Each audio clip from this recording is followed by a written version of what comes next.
Sunrise academy 99 YouTube চ্যানেলের পক্ষ থেকে সমস্ত মাধ্যমিক পরীক্ষার্থীদের নতুন বছরের শুভেচ্ছা জানাচ্ছি।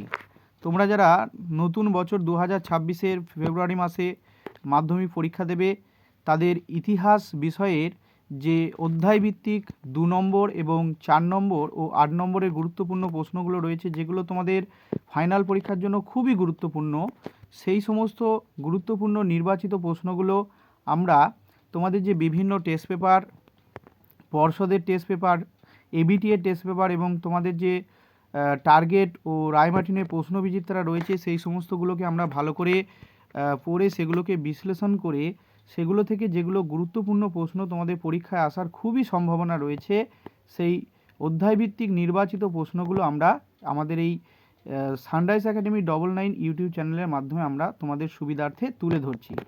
এখনও যেহেতু তোমাদের পরীক্ষার 1 মাস মতো সময় তোমাদের হাতে রয়েছে, আশা করছি ইতিমধ্যে তোমাদের যেহেতু তোমরা নিজেরা বাড়িতে পড়াশোনা করেছো বা বিভিন্ন টিউটরদের কাছে তোমরা পড়েছো, সেখান থেকে তোমরা আশা করছি গুরুত্বপূর্ণ প্রশ্নগুলো তোমরা জেনেছো। তো সেই গুরুত্বপূর্ণ প্রশ্নগুলো থেকে আরও অনেক বেশি গুরুত্বপূর্ণ নির্বাচিত যে প্রশ্নগুলো রয়েছে, যেগুলো তোমাদের পরীক্ষায় আসার খুবই সম্ভাবনা, সেগুলো আমরা আমাদের এই ভিডিওর মাধ্যমে তুলে ধরছি। আশা করছি এগুলো তোমাদের খুবই উপকারে আসবে। তোমরা এর মধ্যে অধিকাংশ প্রশ্নই তোমাদের অলরেডি মুখস্থ হয়ে থাকবে, 2-1টা নতুন প্রশ্ন এখানে আমরা দিয়েছি, সেগুলো তোমরা একটুখানি দেখে নেবে।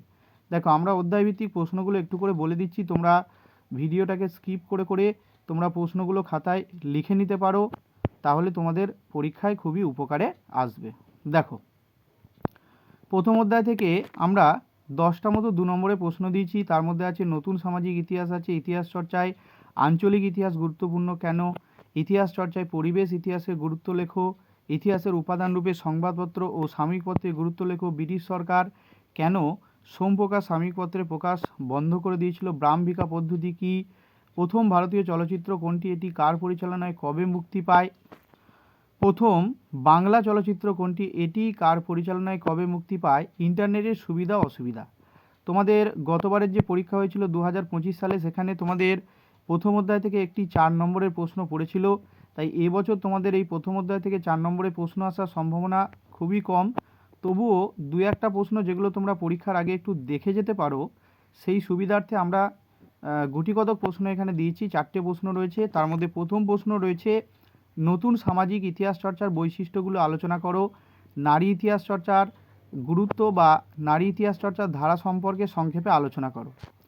তৃতীয় প্রশ্ন রয়েছে আধুনিক ভারতের ইতিহাসের উপাদান হিসেবে বিপিনচন্দ্র পালের 70 বছর ও রবীন্দ্রনাথ ঠাকুরের জীবনস্মৃতি গ্রন্থের গুরুত্ব লেখো।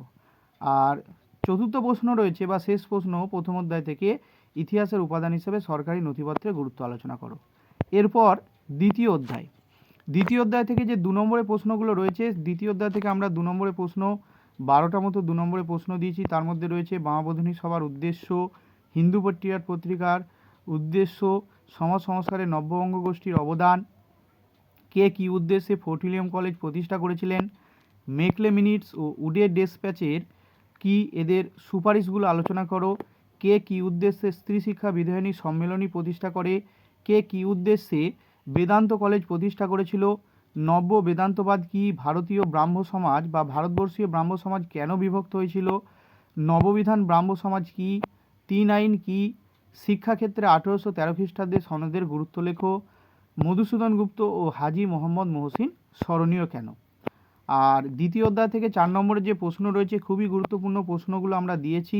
তার মধ্যে প্রথম প্রশ্ন রয়েছে কালীপ্রসন্ন সিংয়ের হুতুম প্যাঁচার নকশা গ্রন্থ থেকে 19 শতকে বাংলার কিরূপ সমাজচিত্র পাওয়া যায়, নারী শিক্ষা প্রসারে বিদ্যাসাগর ও রাধাকান্ত দেবের অবদান, পাশ্চাত্য শিক্ষা প্রসারে রাজা রামমোহন রায়ের অবদান, এদেশে চিকিৎসা বিদ্যার প্রসারে কলকাতা মেডিকেল কলেজের অবদান লেখো। খুবই গুরুত্বপূর্ণ প্রশ্ন। রামকৃষ্ণের সর্বধর্ম সমন্বয়ের আদর্শটি ব্যাখ্যা করো, সমাজ সংস্কারে ব্রাহ্ম সমাজের অবদান লেখো। আর আরেকটি স্টার দেওয়া প্রশ্ন রয়েছে স্বামী বিবেকানন্দের নব্য বেদান্তবাদ কী। তৃতীয় অধ্যায় থেকেও কিছু গুরুত্বপূর্ণ 2 নম্বরের প্রশ্ন রয়েছে, এই প্রশ্নগুলো তোমরা একটু দেখে নেবে। আমি একবার করে বলে দিচ্ছি, ঔপনিবেশিক অরণ্য আইন কী, এই আইন প্রবর্তনের উদ্দেশ্য কী ছিল, বিদ্রোহ বিপ্লব বলতে কী বোঝায়, কেনারাম বেচারাম কী, মুন্ডা বিদ্রোহের প্রধান লক্ষ্য কী ছিল, চুয়ার বিদ্রোহের বৈশিষ্ট্য, এলাকা চাষ বা দাদুনি চাষ, এলাকা চাষ ও দাদুনি চাষ বা বে এলাকা চাষ বলতে কী বোঝায়? দুদু মিয়া স্মরণীয় কেন? ফরাজি আন্দোলনকে কি ধর্মীয় পুনর্জাগরণের আন্দোলন বলা চলে? নীল বিদ্রোহে খ্রিস্টান মিশনারিদের ভূমিকা লেখো। তিন কাঠিয়া প্রথা কী? নীলকররা কিভাবে চাষিদের ওপর অত্যাচার করত? আচ্ছা, তৃতীয় অধ্যায় থেকে যে 4 নম্বরের প্রশ্নগুলো রয়েছে তার মধ্যে ঔপনিবেশিকরণ আইন প্রবর্তনের উদ্দেশ্য এবং এই আইন আদিবাসী সাঁওতালদের জীবনে কী প্রভাব ফেলেছিল তা লেখো। কোল বিদ্রোহের সংক্ষিপ্ত পরিচয় দাও। সাঁওতাল বিদ্রোহের কারণ ও ফলাফল আলোচনা করো। তিতুমিরের নেতৃত্বে বারাসাত বিদ্রোহের গুরুত্ব লেখো, অথবা টিকা লেখো ওয়াবি আন্দোলন। আর তৃতীয় অধ্যায় থেকে শেষ প্রশ্ন রয়েছে বিদ্রোহ, অভ্যুত্থান এবং বিপ্লব ধারণাটি ব্যক্ত করো। চতুর্থ অধ্যায় থেকে গুরুত্বপূর্ণ 2 নম্বরের প্রশ্নগুলো। প্রথম প্রশ্ন রয়েছে 1857 সালে মহাবিদ্রোহকে সিপাহী বিদ্রোহ বলা হয় কেন? দ্বিতীয় প্রশ্ন মহারানী ঘোষণাপত্রের মূল উদ্দেশ্য কী ছিল? হিন্দু মেলা প্রতিষ্ঠার উদ্দেশ্য লেখো। ইলবার্ট বিল কী? জমিদার সভা ও ভারত সভার মধ্যে পার্থক্য লেখো। ব্যঙ্গচিত্র কেন আঁকা হয়? আনন্দমঠ উপন্যাসে কিভাবে জাতীয়তাবাদী ভাবধারাকে উজ্জীবিত করেছিল? বঙ্কিমচন্দ্রের ভারতমাতা ও অবনীন্দ্রনাথ ঠাকুরের ভারতমাতার মধ্যে পার্থক্য লেখো। ব্যঙ্গচিত্রে কিভাবে ঔপনিবেশিক সমাজের সমালোচনা ফুটিয়ে তোলা হয়েছে? জাতীয়তাবাদী চেতনার বিকাশে ভারতমাতা চিত্রের অবদান ও জাতীয়তাবাদী চেতনার বিকাশে বর্তমান ভারত গ্রন্থের অবদান। 4 নম্বরের প্রশ্ন 1857 সালে মহাবিদ্রোহের প্রতি শিক্ষিত মধ্যবিত্ত বাঙালির ভূমিকা লেখো। মহারানী ঘোষণাপত্র কী? এর ঐতিহাসিক তাৎপর্য লেখো। বঙ্গভাষা প্রকাশিকা সভাকে ভারতের প্রথম রাজনৈতিক প্রতিষ্ঠান বলা হয় কেন? ভারতীয় জাতীয়তাবাদের বিকাশে স্বামী বিবেকানন্দের বর্তমান ভারত ও রবীন্দ্রনাথ ঠাকুরের গোড়া উপন্যাসের অবদান লেখো। পঞ্চম প্রশ্ন ভারতীয় জাতীয়তাবাদের বিকাশে অবনীন্দ্রনাথ ঠাকুরের ভারতমাতা চিত্রের অবদান। শেষ প্রশ্ন গগনেন্দ্রনাথ ঠাকুরের ব্যঙ্গচিত্রে কিভাবে ঔপনিবেশিক সমাজের সমালোচনা ফুটিয়ে তোলা হয়েছে। পঞ্চম অধ্যায় থেকে যে গুরুত্বপূর্ণ প্রশ্নগুলো রয়েছে জাইলোগ্রাফি পদ্ধতি কী? ছাপাখানার বিকাশে পঞ্চানন কর্মকারের অবদান লেখো। বিদ্যাসাগর ষাট বলতে কী বোঝায়? বাংলা মুদ্রণ শিল্পে বটতলা প্রকাশনের গুরুত্ব লেখো। হাফটন ব্লক পদ্ধতি কী? সিভি রমন স্মরণীয় কেন? মহেন্দ্রলাল সরকার স্মরণীয় কেন? মেঘনাথ সাহা ও তারকনাথ পালিত স্মরণীয় কেন? জাতীয় শিক্ষা পরিষদ স্থাপনের উদ্দেশ্য কী ছিল? রবীন্দ্রনাথ ঠাকুরের মতে শিক্ষা কী? গ্রামীণ শিল্প ও বৃত্তি শিক্ষার প্রসারে রবীন্দ্রনাথ ঠাকুরের অবদান লেখো। হিতৈষী তহবিল কী? জাতীয় শিক্ষা পরিষদ কেন ব্যর্থ হয়েছিল? 4 নম্বরের প্রশ্ন এই পঞ্চম অধ্যায় থেকে যে গুরুত্বপূর্ণ 4 নম্বরের প্রশ্নগুলো রয়েছে তার মধ্যে ছাপা বইয়ের সঙ্গে শিক্ষা বিস্তারের সম্পর্ক, বাংলার মুদ্রণ শিল্পে গঙ্গা কিশোর ভট্টাচার্য ও উপেন্দ্র কিশোর রায়চৌধুরীর অবদান, খুবই গুরুত্বপূর্ণ প্রশ্ন। আর ভেরি ভেরি ইম্পর্টেন্ট প্রশ্ন বাংলার কারিগরি শিক্ষার বিকাশে বেঙ্গল টেকনিক্যাল ইনস্টিটিউটের অবদান। বিশ্বভারতী ও রবীন্দ্রনাথ ঠাকুরের শিক্ষা ভাবনার সমালোচনামূলক আলোচনা। এরপর রয়েছে ষষ্ঠ অধ্যায় থেকে গুরুত্বপূর্ণ 2 নম্বরের প্রশ্ন এক আন্দোলনে বাবা রামচন্দ্রের ভূমিকা লেখো। চৌরি চৌরার ঘটনা বা চৌরাচৌরি ঘটনা কী? বারদৌলি সত্যাগ্রহ কেন শুরু হয়েছিল? আল্লুরি সীতারাম রাজু কে ছিল? মোফলা বিদ্রোহ কোথায় এবং কেন হয়েছিল? তেভাগা নামকরণ কেন হয়? ওয়ার্কস অ্যান্ড পেজেন্টস পার্টি কেন গঠিত হয়েছিল? নিখিল ভারত ট্রেড ইউনিয়ন কংগ্রেস কী উদ্দেশ্যে প্রতিষ্ঠিত হয়েছিল? কী উদ্দেশ্যে কংগ্রেস সমাজতন্ত্রী দল প্রতিষ্ঠিত হয়েছিল? কে কবে ফরওয়ার্ড ব্লক দল গঠন করেছিলেন? আচ্ছা, তোমাদের ষষ্ঠ অধ্যায় থেকে যে গুরুত্বপূর্ণ প্রশ্নগুলো রয়েছে 4 নম্বরে সেগুলো হচ্ছে বঙ্গভঙ্গ বিরোধী আন্দোলনের সময় শ্রমিকদের ভূমিকা লেখো। 20 শতকে ভারতে উপনিবেশ বিরোধী আন্দোলনে বামপন্থীদের ভূমিকা লেখো। আইন অমান্য আন্দোলনে শ্রমিকদের ভূমিকা লেখো। আইন অমান্য আন্দোলনে কৃষকদের ভূমিকা। ওয়ার্কস অ্যান্ড পেজেন্টস পার্টি কেন গড়ে উঠেছিল বা ওয়ার্কস অ্যান্ড পেজেন্টস পার্টি প্রতিষ্ঠার উদ্দেশ্য। আর বারদৌলি সত্যাগ্রহের প্রতি ভারতীয় জাতীয় কংগ্রেসের ভূমিকা, খুবই গুরুত্বপূর্ণ প্রশ্ন। এরপরে আমরা আসছি সপ্তম অধ্যায়ে। সপ্তম অধ্যায়ে রয়েছে 2 নম্বরের প্রশ্ন ডান্ডি অভিযান কী? মাতঙ্গিনী হাজরা স্মরণীয় কেন? বীণা দাস কেন বিখ্যাত? তাম্রলিপ্ত জাতীয় সরকার কী কী উদ্যোগ নিয়েছিল? ননিবালা দেবী স্মরণীয় কেন? দীপালি সংঘ কেন প্রতিষ্ঠিত হয়েছিল? অ্যান্টি সার্কুলার সোসাইটি প্রতিষ্ঠার উদ্দেশ্য কী ছিল? রশিদ আলী দিবস কেন পালিত হয়? দলিত কাদের কেন বলা হয়? নমশূদ্র আন্দোলন কি? গুরুচাঁদ ঠাকুর স্মরণীয় কেন? গুরুচাঁদ ঠাকুর বা হরিচাঁদ ঠাকুর স্মরণীয় কেন, একই রকম দুটো প্রশ্ন আসতে পারে। সপ্তম অধ্যায় থেকে যে 4 নম্বরের প্রশ্ন রয়েছে সশস্ত্র বিপ্লবী আন্দোলনে নারীদের যোগদানের চরিত্র বিশ্লেষণ করো। বাংলায় বিপ্লবী আন্দোলনে অনুশীলন সমিতি ও বেঙ্গল ভলেন্টিয়ার্সের অবদান, দলিতদের অধিকার বিষয়ে গান্ধী ও আম্বেদকরের বিতর্ক খুবই গুরুত্বপূর্ণ প্রশ্ন, পুনা চুক্তি কেন স্বাক্ষরিত হয়েছিল, এই চুক্তির শর্তগুলি আলোচনা করো, 20 শতকে ভারতীয় উপনিবেশ বিরোধী আন্দোলনে ছাত্রদের ভূমিকা লেখো। এরপর একদম শেষ অধ্যায় অষ্টম অধ্যায় থেকে আমরা 10টা 2 নম্বরে প্রশ্ন দিয়েছি। এগুলোর মধ্যে গুরুত্বপূর্ণ হচ্ছে মাউন্টব্যাটেন প্রস্তাব বা মাউন্টব্যাটেন রোয়াদ কি, জুনাগড়ের নবাব পাকিস্তানে চলে যান কেন, লাইন অফ কন্ট্রোল বা এলওসি কি, প্যাটেলকে ভারতের লৌহ মানব বলা হয় কেন, কোন পরিস্থিতিতে কাশ্মীরে মহারাজা হরি সিং ভারতভুক্তির দলিলে স্বাক্ষর করেন, দেশীয় রাজ্যগুলি ভারতভুক্তির দলিল বলতে কি বোঝো, নেহেরু লিয়াকত চুক্তি কেন স্বাক্ষরিত হয়েছিল, পুনর্বাসনের যুগ বলতে কি বোঝায়, স্মৃতিকথা কিভাবে উদ্বাস্তু সমস্যার ইতিহাসের উপাদান হিসেবে ব্যবহৃত হয়। অষ্টম অধ্যায় থেকে যে 4 নম্বরে গুরুত্বপূর্ণ প্রশ্নগুলো রয়েছে তোমাদের এবারে দেশীয় রাজ্যগুলির যে ভারতভুক্তি সংক্রান্ত যে সমস্যাগুলো তৈরি হয়েছিল সেগুলো থেকে একটা প্রশ্ন তোমাদের আসার খুবই সম্ভাবনা রয়েছে।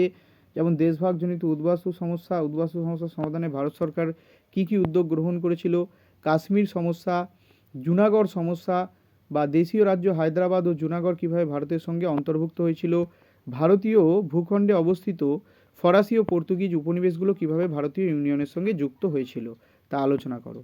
স্মৃতিকথা আত্মজীবনী থেকে কীভাবে 1947-এর দেশভাগ সম্পর্কে জানা যায় তা লেখো। 1950 সালে নেহেরু লিয়াকত চুক্তির শর্ত বা কেন স্বাক্ষরিত হয়েছিল তা আলোচনা করো।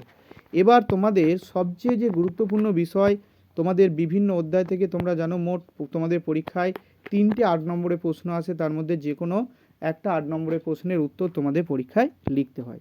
খুবই গুরুত্বপূর্ণ এই পার্টটা।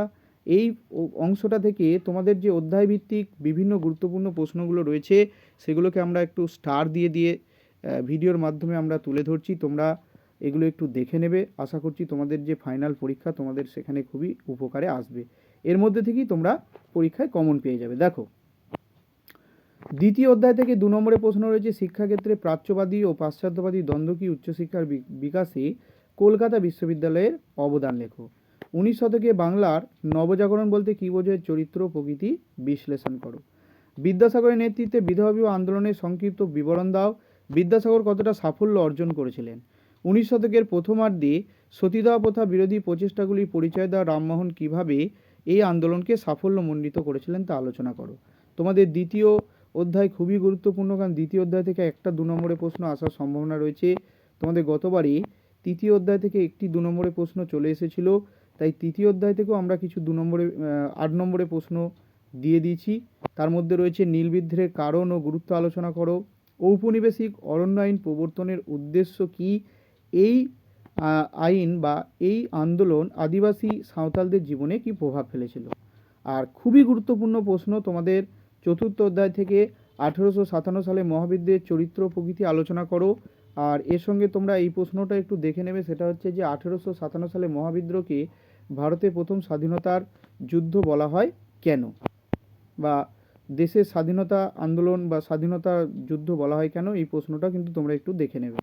পঞ্চম অধ্যায় থেকে বাংলায় বিজ্ঞান ও কারিগরি শিক্ষার বিকাশের সংক্ষিপ্ত পরিচয় দাও, অথবা বাংলায় কারিগরি শিক্ষা বিকাশের সংক্ষিপ্ত ধারা সম্পর্কে আলোচনা করো।